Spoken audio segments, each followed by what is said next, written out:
great question. That was a great question. Sometimes not that well, honestly. I have definitely had my moments along the way where I didn't feel like I was progressing maybe as fast, and I'd get a little bit more fixated about work, or I wasn't performing as high as I used to when I didn't have kids and I would work all the time.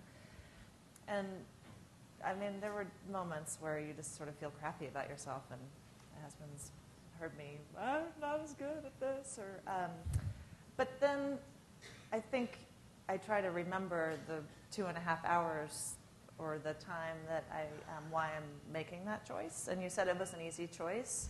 And then I just fixate on that part. And I'm like, I was a director for 4 years at eBay, just kind of cruising with 4 days a week. I wouldn't take a bigger job. And there were a couple times when people got promoted, and I was like, oh, man, that person?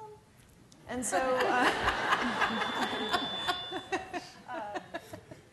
and then I kind of cranked it up a notch at work to get to the next level, and I did take a bigger job, and then that felt good, and now I might sort of not be as aggressive about it. And so I think give yourself a break and remind yourself why you're making it, and then I think, at least for me, it helped the self-doubt to be like, because this time with the kids is awesome, and that helped, but it's not always easy either.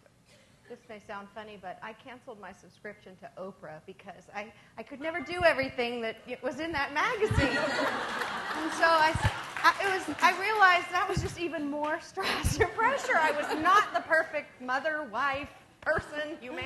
Anyway, that helped. But somebody... So now I only read people, and it's 15 minutes?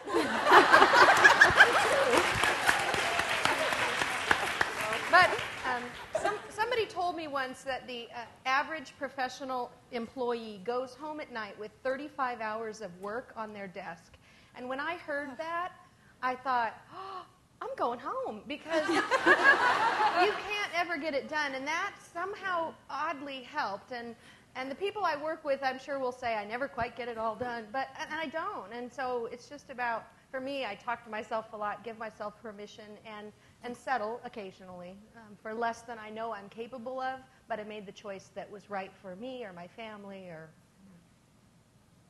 I think Kirsten hit it on the head, because, I mean, I think of a much smaller example than what you're talking about, which is, I think, that's a big example. But a small example is my child is sick and I'm at work, and I need to go pick him up, and I need to take him to the doctor. And I don't feel bad for 1 second that I need to go and take care of that person that I love more than anyone in the world.